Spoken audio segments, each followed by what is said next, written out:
covered in half a dozen fluffy white kittens. Police advise the suspect is extremely dangerous and if sighted, call 000 immediately. Now, fresh off the success of the Assassin's Creed movie, which both critics and fans agree was a film, comes the latest installment into the decade-old video game franchise, Assassin's Creed Origins. Previous titles saw you in Renaissance Italy, free running through a busy marketplace, and revolutionary France, free running through a busy marketplace. But this time, Ubisoft have taken a longer development cycle to rejuvenate the series, setting it in ancient Egypt, where you'll find yourself free running through a busy marketplace. For more on this definite real news story and not an ad, we have this package that was cut together from footage supplied by Ubisoft's marketing department. Perhaps one of the most ambitious video games ever. Can I have a glass of water, please? No. Okay, sure. So Assassin's Creed Origins. Yes. Have you played it yet? I've not No, played either it yet. I think Are you going to get it? I think I will get it. I think I will get it. Because... Why? Why are you laughing about that? No, because... Are you going to buy the game? I've only owned 2 Assassin's Creed games, right? Which ones? So Black Flag and... What was the other one with the guy with the doctor's mask? I think you have Brotherhood. It was in the 2 series, Brother- the 2 yeah. trilogy. But Black Flag, great. Pirates, loved it. And this one, Egypt.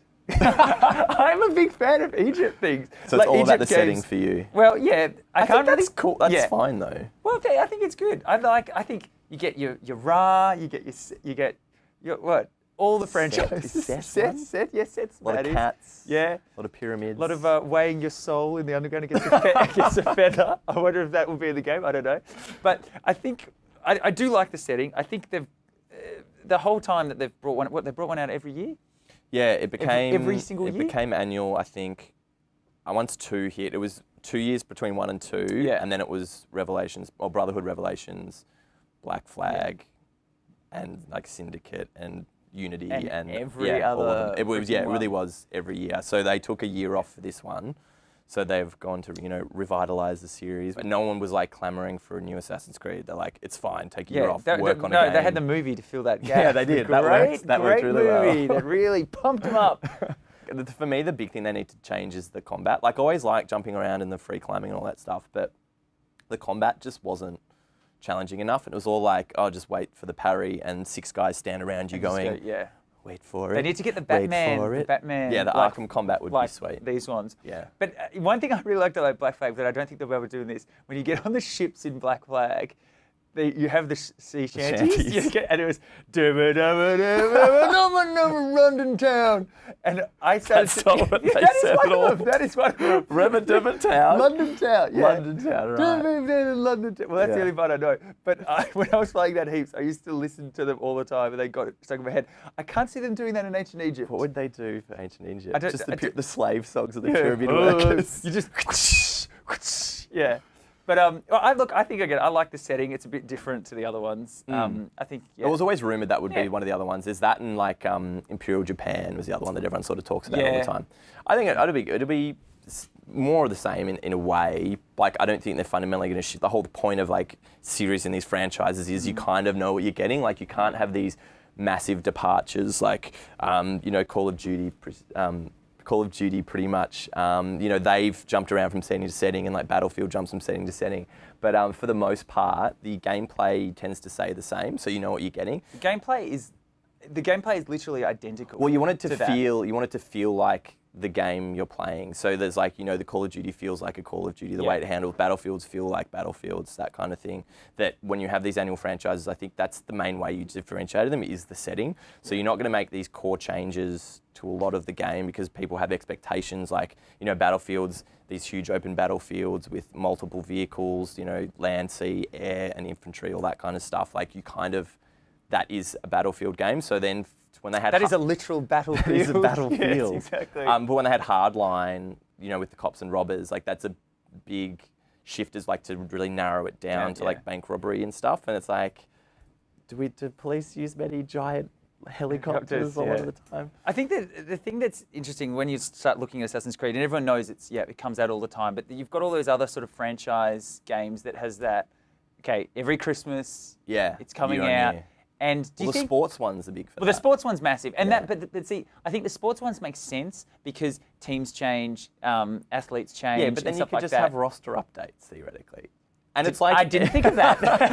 I did not think But of it's that. like it's generally every. I don't know, I feel like it's every third or so one. They There's go, we've got a new engine and with well, new there's an physics elementary, like there's a big leap in Yeah. actually what they can actually do. What was and interesting stuff because I like remember with soccer between FIFA and Pro Evo back in like the PS2 days, Pro Evo was sort of regarded as probably the better sporting yeah. soccer game, and it was interesting that they managed to do that really without a lot of the licensing. Because I find these days it's just about getting the players' names, like you know the old cricket games we used to have. I was just gonna say, yeah, like you Michael took- Clock, Yes. and Brad Hugg. Brag hard. Oh, and who can forget Jason Giuseppe? Jason Giuseppe. coming bowling in. and Glenn McGriff. Yeah. And so these days you So kind of. Pro Evo didn't have any names. I think they might have had a couple. I Yeah. can't remember, but they really didn't. But these days, like if you don't have the names of the players, people don't really want what's to the play point? that. Don't do yeah. it, yeah. But games are so much more mainstream now that I think it's a lot easier to sign those contracts and get those names of people and Yeah. put those players Except in Michael games. Michael Jordan. Michael Jordan. He Mate. still owns the rights to his name. Correct. Not the NBA. So he's getting that sweet Jordan coin. knows. Jordan knows. He knows. He knows. But like with the sporting games, the way that they just use the year model, you know, it's like NBA 2K 15, 16, 17, yeah. and like the WWE games. WWE. Like there's that sort of joke that's waiting for Call of Duty to turn to that model of like, Call of you know, Duty Call of Duty 17, yeah. Call of Duty 18. Yeah, like it could kind Which of is be legitimate. that. Yeah. But like every year. And I think that's the other thing. Do you think that the industry as a whole is changing a bit now? Because it was that buy the next game, buy the next version, buy the And you next want to version. move everyone over to it. Yeah, or whether it is like this Games as a service. games as a service Yeah. and you pay to Well, play you look and at things like that. Well, like Battlefield 4 as an example, you know, that on launch was okay. It was pretty buggy. But over the year, once I think it was DICE LA got it, and they sort of did the post-release development of it, and then like a year later, that's when I played most of it. Like they'd done heaps of awesome work to it. It was in a really good state, and it's almost like if you'd cooked this for another, 6 months or something. You cooked it up. You cooked up this game just a little bit more. More spice. But it got really good. And so that was a game that I came back to that I didn't want to, there was other new releases that came out. But I was Yeah. like, no, I'm still really enjoying Battlefield Yeah. 4 at this stage. And same with Battlefield 1, like it's been out just about a year now. And that has changed, not heaps, but like they've done some like remodeling of the stuff. And there's this element of don't abandon the game, like you keep it going. Correct. And Rainbow Six Siege is a perfect example of that. That really struggled at launch, but that has had such good after-release support, and that they're not, that's not the annual kind of franchise thing, so it's different. They're not looking at like the next year one already. and Yeah, stuff they're like, that, well, yeah. let's just use this one, games as a service. Here's a lot of new content. Here's some new content stuff. Here's new operators that you want to buy, and loot crates and all that kind of stuff is really pushing the industry, I think. But if that's but you need a way to make money to basically Yeah. fund it in some way. So it has to be, if it's not, you bring it out every year, then it has to be Yeah. loot crates. It has to be microtransactions, all that sort of stuff. Because I like game. I don't dislike the idea of games as a service. I like the idea of buying one and then supporting it over time, like we do with Dota. Dota. But another one that I found really interesting was not Left 4 Dead, the one Turtle Rock developed with the Beast 1 versus 5. Evolve. It's called Evolve. That was released, and it was marketed as like a platform for DLC. It's like, this is the game, and we're going to be releasing new hunters and new monsters over time. And everyone just jumped on it as like, it's disgusting and DLC. It's horrific. And But that's the before model. it's even Yeah. released. But I was like, well, they're actually saying to you, we're not going to release Evolve 2 next year. Yeah. We're going to just work on Evolve, and it's going to evolve. Oh, I don't think they use I see that, what but they've done there. But like it completely failed and didn't work because people got hung up on the DLC being like, oh, you've made a game just for DLC. It's like, yeah, they've designed it that way so they can support the Yes. game after release and bring money in continually. But now I think that was ahead of its time.